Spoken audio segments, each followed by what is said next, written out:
Puji Tuhan, Shalom Bapak Ibu. Bagaimana Bapak Ibu kabarnya?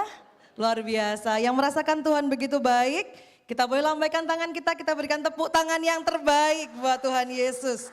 Haleluya. Bapak Ibu, kita dalam minggu terakhir dalam masa Prapaskah, sebab tanggal 3 nanti hari Jumat, Bapak Ibu kita sudah merayakan Jumat Agung dan hari Minggu kita akan merayakan Paskah. Nah, mari kita kembali ya, kita flashback 1 bulan dari apa yang sudah kita dengarkan, apa yang sudah kita pelajari dari masa Prapaskah. Bapak Ibu, minggu pertama kita sudah mendengar, kita sudah melihat bersama bagaimana Yudas itu mengkhianati Tuhan Yesus. Betul ya, dalam malam perjamuan. Nah, dimulai dari sana Saudara ya. Dari malam perjamuan itu hari Kamis malam, makanya hari Jumatnya Jumat Agung. Pada Kamis malam itu mereka perjamuan Saudara. Mereka makan bersama, Yudas mengkhianati Yesus di sana. Nah, setelah Yesus makan perjamuan, maka Yesus pergi pada malam hari, Kamis malam ke Taman Getsemani. Minggu yang kedua kita sudah belajar, betul ya? Tentang cawan murka Allah. Saudara ingat enggak? Ingat kan Saudara ya? Oke, setelah dari Taman Getsemani terjadi apa di sana? Yesus ditangkap, lalu Yesus dibawa kepada Hanas, Yesus dibawa kepada Kayafas, dan Yesus mengalami penyangkalan Petrus. Saudara ya, minggu yang ketiga kita melihat the gate of grace. Petrus menyangkal di sana Saudara. Di halaman rumah Imam Besar Kayafas. Nah, hari Minggu pagi, hari Jumat pagi, Saudara, pada Jumat pagi Yesus dibawa kepada wewenang Romawi karena wewenang Yahudi itu tidak bisa menjatuhi hukuman mati. Maka hari Jumat pagi dibawa kepada wewenang Romawi. Siapa itu? Pilatus. Ya, jadi itu jalan ceritanya, Saudara. Minggu lalu kita sudah belajar di hadapan Pilatus. Apa yang terjadi? Pilatus ngomong, kalian pilih mana? Saya tidak menemukan kesalahan ini di hadapan dari pribadi Yesus. Mana yang dibebaskan? Yesus atau Barabas? Betul Saudara ya? Lalu masyarakat, rakyat dengan sepakat bilang apa Saudara? Salibkan Yesus, bebaskan Barabas. Nah, minggu lalu kita sudah belajar tentang Yesus di hadapan Pilatus, ya, pertukaran Barabas. Nah, di sana Saudara, Yesus mengalami penyesahan, dicambuk, itu di sana Saudara. Yesus memakai mahkota duri itu di situ, dalam peristiwa Pilatus tadi. Yesus mengenakan kain ungu, makanya kenapa kalau kita biasanya hari Paskah kita pakai baju seragam ungu. Nah, karena itu Saudara. Di situ, di Pilatus, itu hari Jumat pagi. Setelah di hadapan Pilatus, maka Yesus sekitar pukul 9 pagi, Yesus mulai diarak, Yesus mulai dibawa ke Bukit Golgota atau Bukit Tengkorak. Nah, yang hari ini kita akan bahas bersama dengan judul The Final Walk, perjalanan menjemput maut. Jadi minggu ini kita melihat perjalanan terakhir Yesus. Sebelum hari Jumat besok Yesus disalibkan dan hari Minggu Yesus bangkit. Amin Saudara. Nah, kita lihat bersama Bapak Ibu Lukas pasal 23 ayat 26 sampai dengan ayat yang ke-32. Lukas 23 ayat yang ke-26 saya baca, Bapak Ibu 27 kita bergantian seperti biasa. Demikian firman Tuhan. Lukas pasal yang ke-23 ayat yang ke-26. Ketika mereka membawa Yesus, mereka menahan seorang yang bernama Simon dari Kirene, yang baru datang dari luar kota, lalu diletakkan salib itu di atas bahunya, supaya dipikulnya sambil mengikuti Yesus. 27, 1, 2, 3.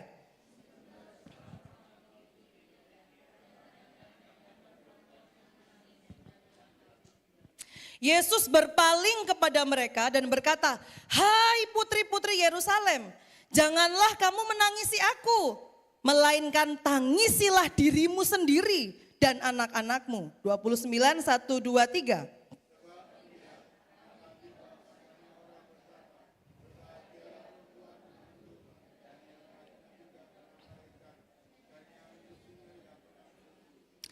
Maka orang akan mulai berkata kepada gunung-gunung, runtuhlah menimpa kami, dan kepada bukit-bukit timbunilah kami. 31, 1, 2, 3.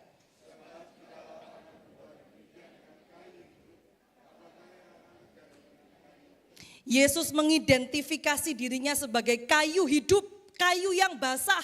Kalau sama kayu yang basah aja api itu bisa terbakar. Nah begitu saudara ya. Apalagi kepada kamu kayu-kayu yang kering. Nah ayat 32 kita baca bersama-sama. 1, 2, 3. Dan ada juga digiring 2 orang lain, yaitu 2 penjahat untuk dihukum mati bersama-sama dengan dia. Amin saudara. Bapak Ibu, dalam Lukas yang kita baca itu ada percakapan Yesus dengan perempuan-perempuan Yerusalem yang tidak ada di dalam Injil-Injil yang lain. Maka hari ini kita akan melihat bersama-sama. Bapak Ibu, hari ini kita berada di dalam budaya atau di dalam kehidupan yang mengandalkan kekuatan diri sendiri tapi kekuatan yang semu. Ya, contoh kita suka sekali menutupi luka kita, kita gampang untuk terlihat biasa, kita gampang untuk terlihat kuat, kita gampang untuk terlihat jangan sampai orang tahu saya punya masalah. Jangan sampai anak saya tahu kalau saya lagi punya beban. Kita menghadapi dunia yang mengagungkan kekuatan, kemandirian. Betul ya? Tidak mau ditolong, saudara ya. Bahkan ada orang yang kalau punya masalah, kalau bisa jangan ada orang yang tahu, izin. Saudara ya, tidak mau dibantu, bahkan tidak mau didoakan. Citra diri yang sempurna yang kita gambarkan, yang kita tunjukkan kepada orang-orang. Baik di media sosial, di Facebook, di Instagram, di TikTok, atau juga dalam lingkungan bergereja. Kita suka begitu saudara. Karena itu budaya kita, itu kehidupan kita. Kita malu kalau kita terlihat lemah. Saudara, padahal di dalam diri kita, di balik layar, dalam hati kita yang paling dalam. Ketika kita mau tidur, ada rasa lelah yang dalam. Ada kelelahan yang sangat lelah. Ada kehausan yang sangat haus. Ada hati yang hampa, hati yang hambar, hati yang hancur. Bapak Ibu, kalau kita melihat kisah perjalanan Yesus, the final walk, jalan Yesus menuju salib via dolorosa. Ini gambaran yang terbalik. Yesus tidak menunjukkan dirinya kuat, dirinya hebat, dirinya nggak butuh ditolong. Enggak, saudara. Saudara lihat, Yesus menunjukkan bahwa dia lemah. Dia tidak mampu memikul salib, dia begitu menderita. Bahkan sampai prajurit bilang, Simon, angkat. Kenapa? Yesus tidak mampu, saudara. Ini sesuatu yang terbalik. Maka hari ini mari kita lihat bersama kehidupan kita. Biarlah kita memandang kepada Yesus dalam jalan via dolorosa yang sering kita pikirkan, yang sering kita anggap sebagai jalan penderitaan, jalan via dolorosa, jalan kesengsaraan. Tapi bagi Yesus perjalanan ke kayu salib itu bukan hanya perjalanan sengsara biasa. Tapi sebuah keputusan sadar. Siapa? Sang Putra Allah, Sang Raja di atas segala raja. Dia berjalan menuju pusat murka Allah di kayu salib. Untuk apa saudara? Menjemput saudara dan saya dari maut. Dia bukan hanya jalan biasa, enggak. Dia sadar saya berjalan. Saya sedang menuju maut untuk menjemput kekasih saya. Siapa saudara? Saudara dan saya. Coba tepuk dadanya, saya dijemput Tuhan dari maut. Saya dijemput Tuhan dari maut. Betapa dikasihinya kita saudara. Kita berikan tepuk tangan yang terbaik buat Tuhan. Nah poin yang pertama mari kita lihat dari proses perjalanan Yesus. Yang pertama, Yesus rela kehabisan tenaga demi kekuatan kekal yang kita miliki. Lukas 23 ayat yang ke-26 berkata, ketika mereka membawa Yesus, mereka menahan seorang yang bernama Simon dari Kirene yang baru datang dari luar kota. Lalu diletakkan salib itu di atas bahunya supaya dipikulnya sambil mengikuti Yesus. Saudara, jalan via dolorosa, jalan pikul salib saat ini, kalau Bapak Ibu ke Yerusalem, itu ada namanya Jalan Via Dolorosa ya. Bagaimana kita mengikuti, ada 14 titik, itu kita mengikuti arah yang konon dilalui oleh Yesus pada masa dia menuju ke Bukit Golgota sejauh 600 meter itu saudara. Jadi sejauh 600 meter itu Yesus menderita, Yesus mengalami kelemahan, Yesus mengalami namanya saudara ya, bukan kegagalan, Yesus mengalami penderitaan yang begitu hebat setelah dia dicambuk oleh Romawi hingga dia tidak sanggup untuk memikul salibnya. Dia begitu lemah, dia begitu lemah karena dia harus mengangkat salib sekitar 59 kiloan saudara ya. Itu cukup berat apalagi dalam kondisi Yesus. Nah itu yang dialami oleh Yesus. Bapak Ibu jangan lupa, tadi kita sudah bahas ya perjalanan kisah Yesus. Sebelum Yesus mengangkat salib, memikul salib, di pasal sebelumnya, di kisah sebelumnya kita melihat dia di hadapan Pilatus yang tadi. Nah di sana Yesus mengalami penyambukan, dia disesah, dia mengalami penderitaan yang hebat, pendarahan yang hebat. Coba kita lihat lagi bersama-sama ya, kita flashback lagi saudara. Bagaimana sebelumnya Yesus disesah, ada penyesahan Yesus. Slide selanjutnya. Nah Yesus disesah itu memiliki dasar hukum ada 3 saudara ya. Di dalam hukum Romawi ada 3 hukum penyesahan. Ada fustigatio, flagellatio, dan verberatio. Aduh bahasa opo gitu saudara ya. Yang penting saudara tahu apa yang dilakukan oleh Yesus, yang diterima oleh Yesus itu yang ketiga. Verberatio, saudara lihat yang terakhir. Ini adalah jenis yang paling mengerikan. Cambuk yang paling mengerikan. Yang biasanya merupakan tahap awal dari hukuman mati. Itu yang diterima Yesus. Sebelum dia memikul salib. Cambuknya seperti apa? Ya, saya sering bawakan ini. Cambuknya bukan cemeti biasa saudara. Cambuknya seperti ini. Ini adalah gagang kayu dengan kulit untuk pegangan. Nah, untuk cambuknya dia itu ada bola besi dan ada yang tajam-tajam dari tulang binatang. Alat yang digunakan disebut flagrum. Ini namanya flagrum, saudara ya. Flagrum ini bukan cambuk biasa, melainkan gagang kayu pendek dengan beberapa untayan kulit sapi. Pada ujung untayan tersebut dipasang potongan tulang kambing yang tajam dan bola-bola timah. Namanya scourging balls. Kenapa harus pakai ini? Nah ini contoh, ini tujuannya saudara. Bola timah dimaksudkan untuk menimbulkan memar ya. Ketika dipukul maka punggung itu akan memar saudara. Ketika punggung itu memar maka tulang-tulang yang tajam itu akan merobek kulit. Ya bayangkan saudara. Ini bukan cambuk yang hanya menimbulkan bilur garis merah, enggak. Ini cambuk yang menguliti, yang mencincang ya, mencincang tubuh manusia. Sementara tulang tajam berfungsi untuk merobek kulit dan jaringan otot hingga ke tulang.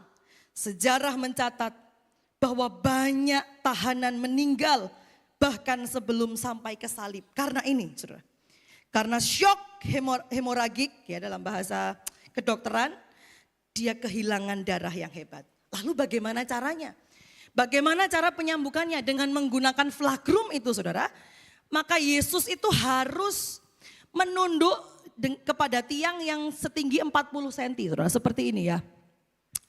Dengan posisi seperti ini ya. Nah ini gambarnya. Dengan posisi seperti ini.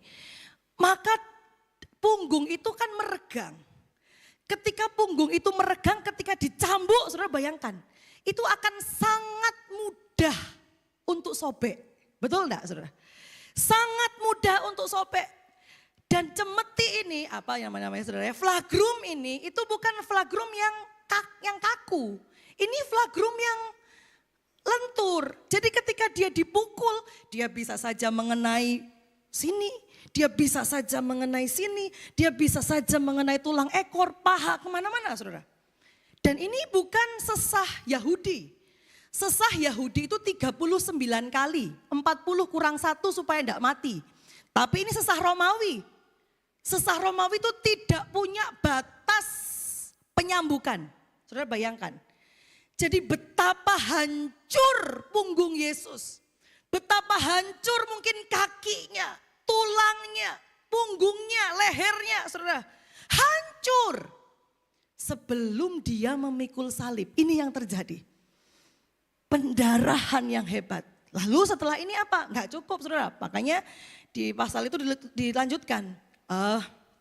Pengawal mengenakan di kepalanya mahkota duri, mahkota yang tajam yang menembus kepada saraf, saudara ya, saraf kepala yang membuat, yang menurut kedokteran ya, yang membuat otaknya itu rasa terbakar, saudara. Jadi pendarahan yang hebat, penderitaan yang hebat, punggung yang hancur, itu yang dialami oleh Yesus sebelum dia harus memikul salib yang berat. Ya, salib itu tidak hanya berat, tapi salib itu juga kasar. Saudara bayangkan punggung yang hancur, daging yang hancur. Harus bergesekan dengan tulang yang kasar. Bagaimana rasanya, tidak bisa dibayangkan. Makanya cocok sekali Yesaya bilang orang ini tidak masuk hitungan. Seperti kena tulah, wajahnya aja tidak kelihatan ini Yesus atau bukan. Hancur saudara, hancur wajahnya. Kalau kita kemarin lihat Matthew jadi Tuhan Yesus saudara, kita sudah ngeri gitu. Wah jauh, jauh seperti apa sejatinya. Bapak Ibu, kalau dunia berkata, jangan tunjukkan kelemahanmu kepada orang lain. Tapi di sini Yesus menunjukkan kelemahan total. Dia menunjukkan saya tidak berdaya. Saya tidak mampu pikul salib ini. Saya terlalu lemah. Terlalu banyak darah yang keluar. Terlalu sakit. Mengapa? Karena ia sedang menjadi hamba yang menderita. Sesuai dengan firman Tuhan yang kita baca di awal. Sebelum kita masuk dalam ibadah hari ini. Tetapi sesungguhnya penyakit kitalah yang ditanggungnya. Dan kesengsaraan kita yang dipikulnya. Padahal kita mengira dia kena tulah, dipukul dan ditindas Allah. Tetapi dia tertikam oleh karena pemberontakan kita. Dia diremukkan oleh karena kejahatan kita. Ganjaran yang mendatangkan keselamatan bagi kita ditimpakan kepadanya. Dan oleh pilur-pilurnya kita menjadi sembuh. Bapak Ibu, Yesus kehabisan tenaga di jalan itu. Agar saudara dan saya hari ini kita mendapatkan kekuatan kekal. Amin. Ia menjadi lemah secara fisik di jalan itu. Supaya kita yang lemah hari ini, kita yang tidak berdaya hari ini, kita yang lelah, kita yang haus hari ini secara rohani. Kita dapat berdiri tegak di hadapan Bapa. Kita tidak malu mengakui kelemahan kita. Kita tidak malu membuka saudara? Kekurangan kita, kesakitan kita, kelelahan kita, apa adanya kita. Sebab Yesus sudah secara fisik menanggung kelemahan kita di jalan menuju salib. Jalan Via Dolorosa. Maka hari ini Bapak Ibu saat kita merasa habis oleh beban hidup yang begitu berat, ingat satu hal. Yesus sudah pernah berada di titik nol kekuatan manusia. Ia membiarkan dirinya tidak berdaya agar ketika kita lelah, kita tidak perlu lagi membuktikan apapun kepada Tuhan. Berpura-pura kuat, berpura-pura baik-baik saja. Karena kita terbiasa berpura-pura di hadapan manusia, kita juga biasa berpura-pura di hadapan Tuhan. Kita datang dengan angkat tangan menyembah Tuhan, tapi di dalam hati banyak beban, banyak masalah, banyak pergumulan. Kita di hadapan Tuhan dengan muka berseri, tidak ada masalah Tuhan. Tapi dalam hati kita yang paling dalam rasanya pingin kabur dari gereja, tidak pingin ketemu orang. Saudara, akui, sadari kekuatannya sempurna di dalam kelemahan kita. Budaya kita hari ini, kita mendewakan, kita mengagungkan orang yang mampu mandiri. Makanya kalau ada orang yang lelah, orang yang lemah, kita malu untuk minta tolong, saudara ya. Dan kita juga menganggap orang yang minta tolong itu adalah orang yang lelah, orang yang lemah, orang yang gak berdaya. Kita gampang mencibir orang yang butuh pertolongan. Tapi lihat Yesus di ayat yang ke-26. Dia membiarkan dirinya dibantu oleh Simon, sang pencipta, sang pemilik alam semesta. Dia membiarkan makhluk ciptaannya, manusia yang diampuni dosanya, manusia yang ditebus, manusia yang bahkan tidak bisa menolong dirinya sendiri. Yesus itu mau, saudara, dibantu oleh dia, Simon dari Kirene. Ini adalah pesan bagi kita.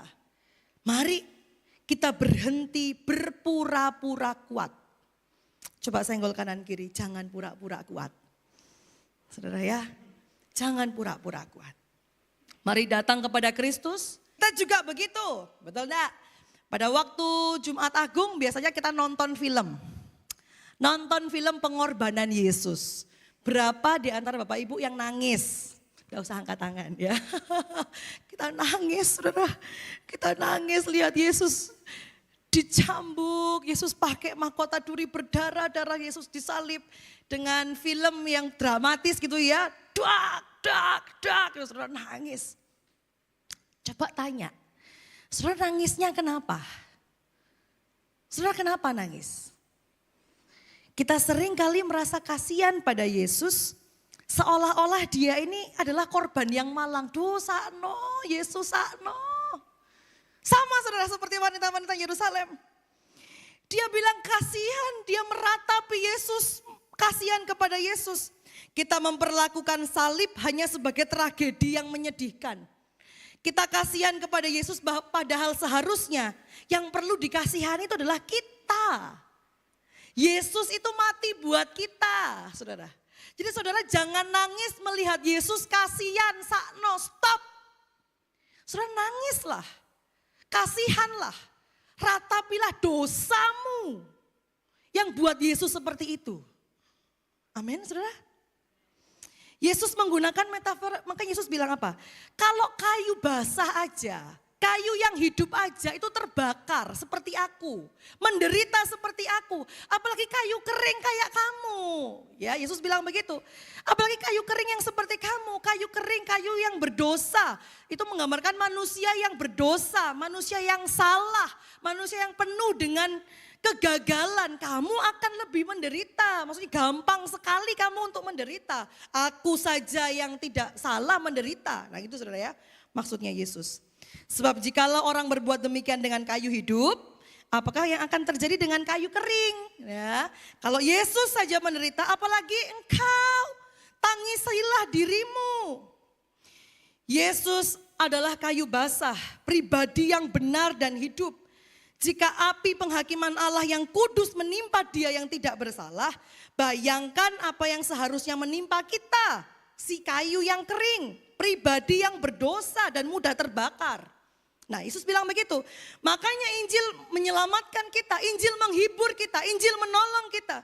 Yesus tidak sedang melakukan perjalanan karena nasib buruk, enggak. Ini adalah perjalanan penyelamatan yang sadar. Dia melangkah ke dalam maut untuk menjemput kita yang gampang dimakan murka Allah. Dia menyerahkan dirinya untuk dibakar, dimakan murka Allah supaya kita ini kayu yang kering ini saudara dijemput dan tidak dibakar. Yesus tidak butuh dikasihani. Kitalah yang butuh belas kasihan. Dia melangkah ke Golgota secara sadar, menjemput kita dari maut dengan cara masuk ke dalam maut itu sendiri sebagai perisai kita. Supaya kita kayu yang kering ini tidak dimakan habis, dibakar oleh murka Allah. Saudara, Yesus tidak mati sebagai korban kecelakaan sejarah. Dia mati sebagai sukarelawan penebusan. Dengan sadar dia berjalan. Dengan sadar dia berjalan. Tidak perlu mengasihani Yesus. Kasihanilah kita kayu kering. Yang karena kita berdosa, saking berdosa, maka kayu yang basah, Yesus yang hidup harus masuk ke dalam api untuk menjemput kita. Kita butuh lebih daripada sekedar self healing, saudara ya. Dalam pergumulan, dalam permasalahan kita seringkali butuh healing gitu ya. Kita butuh penghiburan, kita butuh kekuatan dari orang lain. kita lupa bahwa sebetulnya masalah kita itu bukan masalah ekonomi, masalah pekerjaan, masalah pelayanan, masalah keluarga. Enggak, saudara. Masalah utama kita ya tadi itu, kayu yang kering. Masalah utama kita adalah dosa kita. Masalah utama kita adalah keterpisahan kita dari Allah. Makanya yang kita butuhkan itu enggak cukup healing.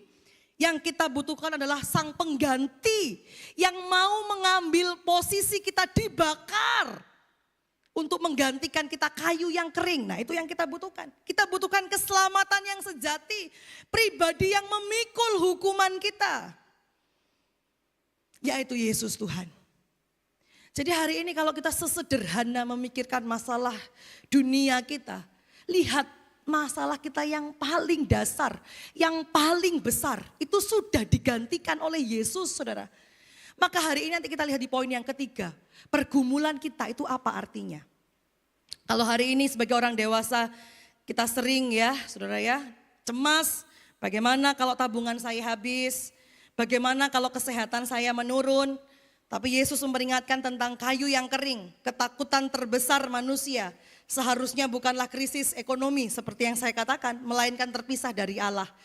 Maka ketika kita menghayati, memaknai Yesus sudah melewati api itu, betapa kita bersyukur bahwa sekarang ketika krisis itu mengguncang kita, pergumulan itu mengguncang kita, tetapi identitas kita, pribadi kita, siapa kita sebagai anak Allah di hadapan Tuhan, sebagai kayu yang sudah diselamatkan, itu tidak pernah guncang di dalam Tuhan.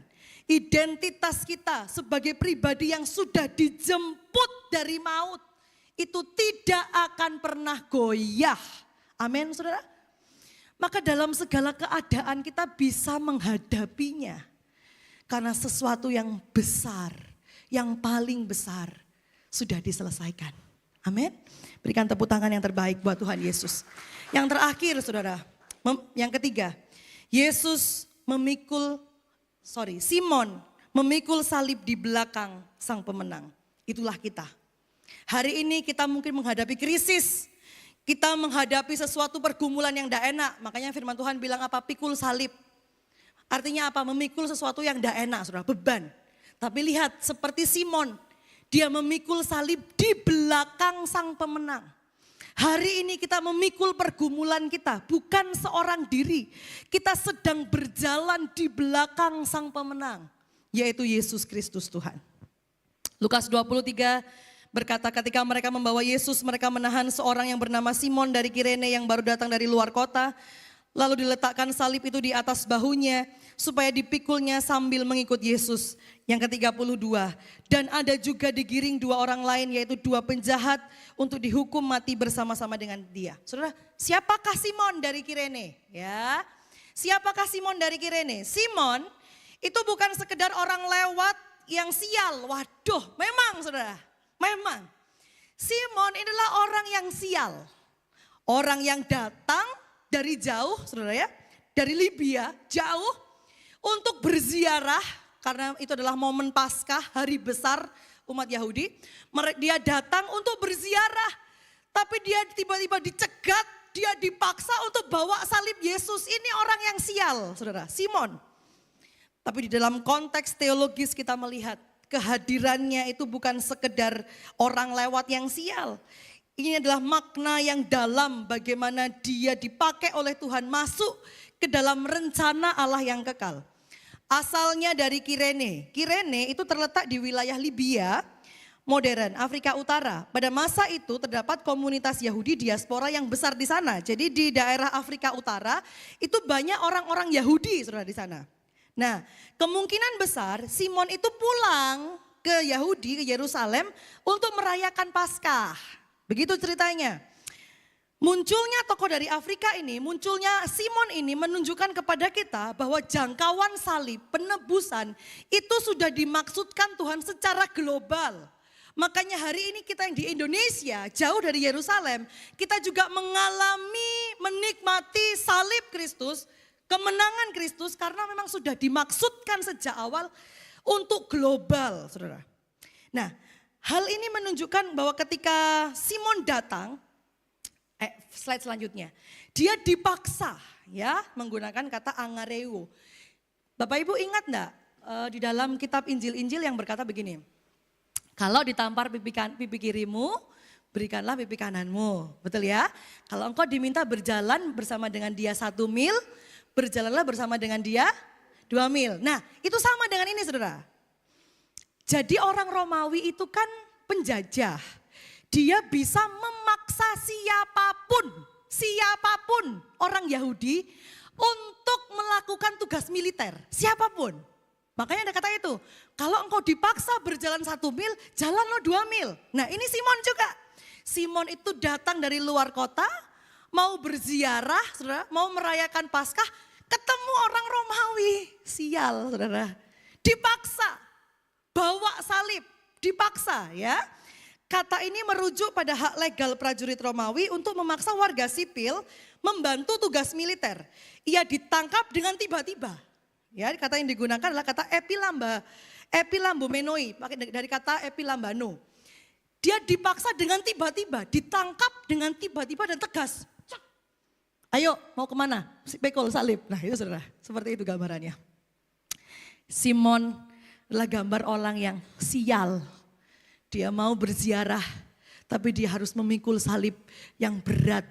Dengan jalan yang tidak gampang, jalan yang panjang. Saudara jangan lupa, kalau orang mau ibadah, ziarah pada zaman Yahudi, tidak boleh kena darah, tidak boleh kena mayat saudara. Menajiskan dia. Nah Simon ini sial, mau ibadah tapi kena darah. Nah ini Simon. Dia gambaran orang yang sial pada waktu itu saudara. Tapi kalau saudara baca di dalam Markus 15 ayat yang ke-21, Markus mencatat Simon adalah ayah dari Alexander dan Rufus gitu ya. Nah Rufus itu siapa? Rufus disebutkan dalam Kisah Para Rasul, dalam Rasul Paulus dalam Roma 16 ayat yang ke-13 sebagai orang pilihan di dalam Tuhan. Itu anaknya saudara, anaknya Simon. Hal ini menunjukkan bahwa perjumpaan paksa Simon dengan salib Yesus itu kemungkinan besar berujung kepada pertobatan seluruh keluarganya dan mereka menjadi tokoh yang penting dalam pertumbuhan gereja mula-mula. Dari siapa saudara? Simon, orang yang sial, dipaksa. Saudara, mari kita lihat hal yang lain. Alkitab mencatat Simon dipaksa untuk mengangkat salib Yesus dan dia berjalan di belakang Yesus. Ini adalah gaya yang biasa digunakan oleh Lukas untuk menggambarkan seorang murid berjalan di belakang sang guru. Bapak Ibu, secara harafiah Lukas ingin menggambarkan murid pertama yang sejati, yang sungguh mengiring Yesus, memikul salib Yesus. Siapa? Simon dari Kirene. Kemana murid-muridnya? Tidak ada saudara. Tapi ketika firman Tuhan bilang apa? Barang siapa tidak memikul salibnya dan mengikut aku, ia tidak layak menjadi muridku. Pribadi yang pertama yang melakukan menggenapi firman ini adalah Simon dari Kirene. Lukas mencatat dengan spesifik bahwa Simon memikul salib di belakang Yesus. Ketika dunia melihat 3 orang terhukum, Yesus dan 2 orang penyamun. Tetapi surga sedang melihat 1 penebus yang di tengah sedang mengapit, sedang menebus, sedang menjangkau semua dosa manusia. Simon dari Kirene adalah gambaran seorang murid yang sejati, sebuah pemuritan yang sejati. Bapak Ibu, kalau hari ini masalah kita, seringkali kita merasa beban hidup kita itu sangat berat. Masalah keluarga berat, sakit penyakit berat, tekanan kerja berat. Kita melihat, oh saya sedang dihukum oleh Tuhan. Ada dosa yang sedang saya lakukan. Saya mungkin sedang mengalami hukuman karena dosa-dosa saya. Atau kesialan yang tidak berarti seperti Simon, saya sedang sial. Saudara tidak. Saudara tangkap ini. Segala hukuman dosa kita sudah selesai diambil, ditimpakan, ditanggung oleh Yesus Kristus. Amin. Maka hari ini jangan lagi ya saudara ya, saya dengar saya menderita atau kita sakit, kita mengalami masalah, ya enggak apa-apa lah. Ini karena akibat dulu saya masih muda itu berdosa. Enggak, saudara. Enggak. Dan kita kalau lihat orang sakit, lihat orang punya masalah, ya jangan gitu. Waduh, ini pasti ada dosane. Ini pasti mari geger ambek bojone. Ini pasti mari ngeciak uangnya orang. Enggak, saudara. Segala hukuman kita sudah ditanggung oleh Yesus. Nah sekarang ketika kita mengalami beban yang berat ini, kita sedang seperti Simon. Kita sedang berjalan mengikuti Yesus. Kita sedang bersatu di dalam penderitaannya. Kita sedang dilatih untuk memiliki apa saudara? Hati yang sama dengan Yesus melalui pergumulan kita. Bukan kita dihukum karena dosa kita. Mengikut Yesus itu memang berarti memikul salib, penderitaan dan penyangkalan diri. Tapi Yesus sudah memikul bagian yang paling berat. Beban yang dipikul Simon adalah kayu yang kasar, cuma kayu. Tapi beban yang dipikul oleh Yesus di atas kayu itu adalah dosa seluruh dunia. Kita cuma pikul kayunya. Kita cuma pikul masalah pergumulan yang biasa, saudara. Dosa dunia, hukuman, murka, maut, itu sudah diambil oleh Yesus, dipikul oleh Yesus. Kita memikul salib di belakang Yesus. Artinya Yesus sudah lebih dulu melewati jalan itu. Dia sudah menginjak duri yang paling tajam. Dia sudah menanggung beban yang paling berat, yaitu murka Allah. Sehingga salib yang kita pikul sekarang, itu hanyalah beban yang ringan. Amin. Karena kemenangan sudah diraih oleh Dia. Makanya kitab Ibrani bilang apa? Sebab imam besar yang kita punya, itu bukan imam besar yang tidak turut merasakan penderitaan kita. Dia sudah merasakannya jauh lebih berat daripada apa yang kita rasakan. Yesus sudah memikul kutuk dari salib. Sehingga yang tersisa bagi kita bukan kutuk, bukan penghukuman. Yang tersisa bagi kita hanyalah proses pembentukan yang membawa pertumbuhan dalam hidup kita. Hari ini kalau kita, saudara, rasanya ya dipaksa. Rasanya terpaksa untuk memikul salib. Rumah tangga sudah hambar, suami sudah rasanya tidak sayang, ya, istri tidak hormat, tapi kita dipaksa untuk sekarang. Itu cuma latihan untuk kemuliaan yang akan kita terima. Amin, saudara. Yesus sudah menjamin akhir dari perjalanan kita. Kita bisa menghadapi tekanan hidup dengan tenang. Bukan karena masalahnya kecil, masalah kita besar, iya. Tapi pemenang kita, Yesus jauh lebih besar. Amin, saudara. Kita berikan tepuk tangan yang terbaik. Bapak Ibu, gambarannya seperti ini. Gak bayangkan ada seorang bapak dan anak. Ya, bapak dan anak ini sama-sama mendaki sebuah gunung. Sang bapak ini membawa segala perlengkapan tenda, bawa tongkat, bawa makanan, bawa minuman. Mungkin kalau anaknya masih kecil, bawa perlengkapan makanannya dia, saudara ya. Bawa pampers, bawa susu, saudara mungkin seperti itu. Bawa segala hal yang harus mereka butuhkan. Tapi sang anak hanya membawa botol minum di punggungnya. Ketika mereka mendaki bersama-sama, lihat ya, sang anak tidak mendaki sendiri. Sang anak mendaki bersama dengan bapaknya. Saudara, Yesus itu berjalan bersama dengan kita. Kita tidak pikul salib sendiri, tidak. Yesus berjalan bersama dengan kita. Sang anak ketika mendaki dia bilang, "Pak, punggungku sakit. Berat Pak, berat, aku enggak sanggup Pak, enggak sanggup Pak." Saudara lihat, padahal bapaknya sudah berdarah kakinya. Punggungnya mungkin hampir patah, membawa beban yang sangat berat di punggungnya. Dan dia bilang apa, "Nak, Bapak sudah menanggung semua. Yang kau bawa sekarang itu hanya melatih kekuatanmu supaya engkau sampai di atas dengan kemenangan." Amin, saudara. Nah itu kita. Makanya ketika Paulus bilang kita bisa bersatu bersama dengan dia dalam penderitaannya, itu seperti itu, saudara. Bapak Ibu, saya mungkin bisa menghargai ibu saya sebagaimana dia sebelum saya menikah. Tapi setelah saya menikah, nah ini saudara, saya punya anak. saya bisa lebih menghargai ibu saya. Saya bisa lebih mengerti keserupaan dengan ibu saya. Kapan?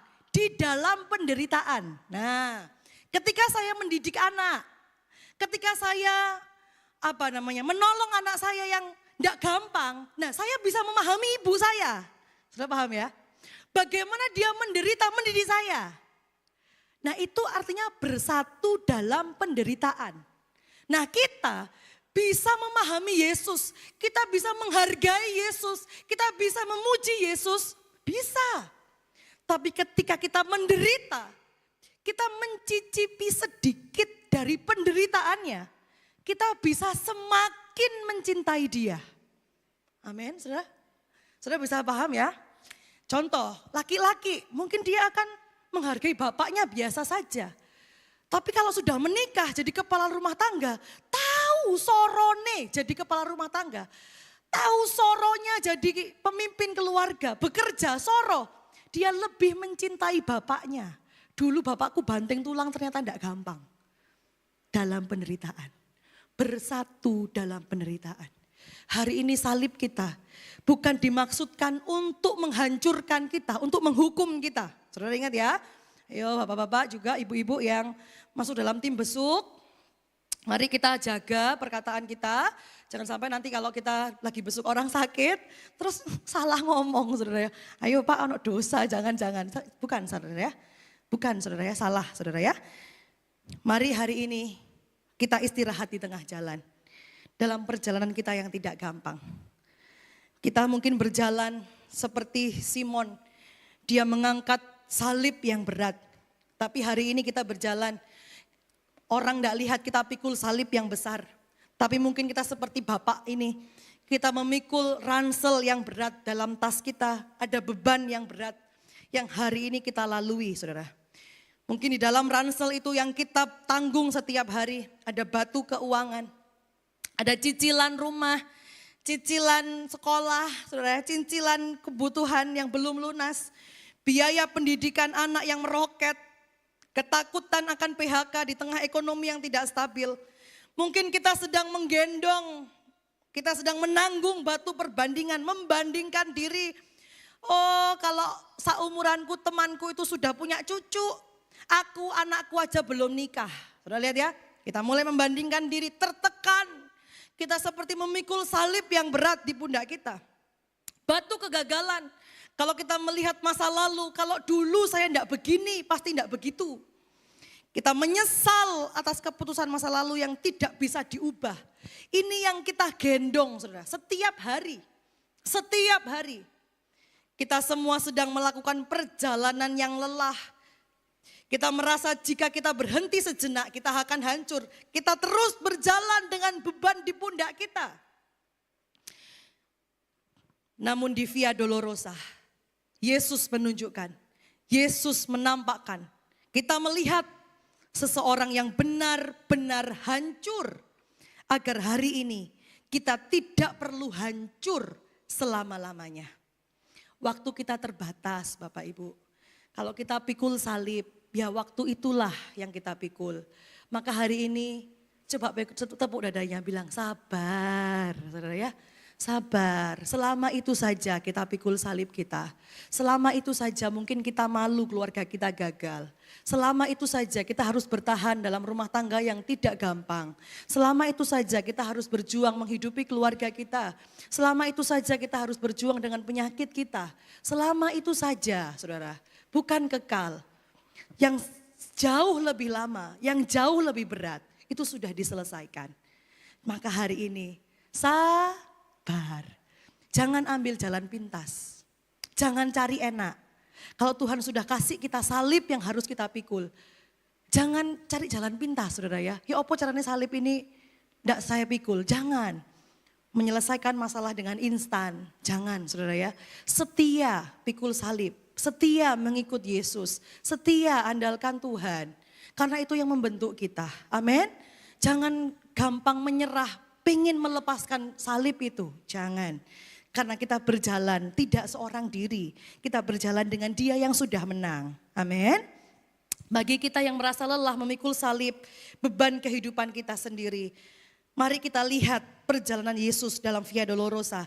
Yesus adalah jaminan bahwa kita tidak perlu lagi berjalan sendirian.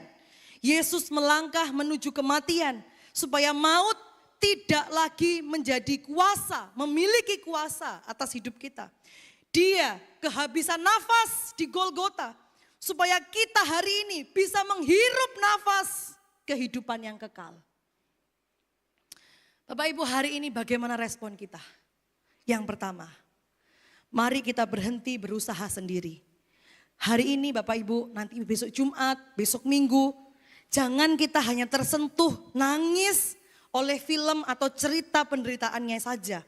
Mari kita bertobat, tangisi dosa kita, tangisi apa yang sudah kita lakukan. Karena penderitaan yang dia terima, itu seharusnya milik kita. Hari ini akui kelelahan kita di hadapan Tuhan. Mari kita berhenti mencoba menyelamatkan diri kita sendiri dan mulai berpaling kepada Dia dan berkata, Tuhan, aku lelah. Tuhan, saya lelah. Tuhan, hati saya hancur. Tuhan, hati saya hampa. Tuhan, tubuh saya ini capek. Tuhan, pikiran fisik saya ini capek dengan segala beban. Datang kepada Tuhan. Kuasa yang kekal itu akan menopang kita. Saudara, yang kedua, mari kita ubah pikiran kita tentang penderitaan. Lihatlah salib pribadi kita hari ini bukan artinya kita pribadi yang ditinggalkan. Melainkan sebagai kesempatan untuk berjalan di belakang Kristus. Kalau hari ini kita memikul salib, kita memikul beban penderitaan. Itu bukan berarti kita ditinggalkan, kita dihukum Tuhan, enggak. Itu adalah sebuah kesempatan untuk kita seperti Simon. Berjalan di belakang Yesus, menjadi murid Yesus. Dan yang ketiga, Bapak Ibu, mari kita hidup di dalam kekuatannya. Saya mengundang pemain musik WL Singer untuk maju ke depan. Bapak Ibu, setiap pagi mari kita ingatkan diri kita. Beban terberatku itu sudah dipikul Kristus di Golgota. Maka tugasku hari ini, saya akan sanggup menjalani beban salib yang saya punya bersama dengan Dia. Amin, saudara. Segala beban, segala pergumulan, segala salib, segala tantangan, segala tekanan, kita pasti sanggup melalui dan menjalani bersama dengan Dia yang sudah menang. Amin. Kita berikan tepuk tangan yang terbaik buat Tuhan Yesus. Saya mengundang Bapak Ibu untuk boleh bangkit berdiri. Mari kita bersyukur buat Dia. Saudara, yang sekali-kali tidak pernah tinggalkan kita. Bahkan yang rela menjalani jalan yang terjal, kayu yang kasar. Supaya kita tidak perlu lagi menjalani jalan yang terjal itu, kayu yang kasar itu. Dia yang kehabisan nafas supaya kita hari ini bisa bernafas dengan lega. Ada pengharapan yang kekal. Dia yang begitu lelah di titik nol supaya kita hari ini juga yang kelelahan. Kita yang merasa di titik nol, kita tidak sanggup lagi. Kita bisa berlari kepada Dia yang sudah memenangkan pertandingan buat kita. Bersyukur buat kasih-Nya. Kau Tuhan yang selamatkanku. Haleluya Yesus.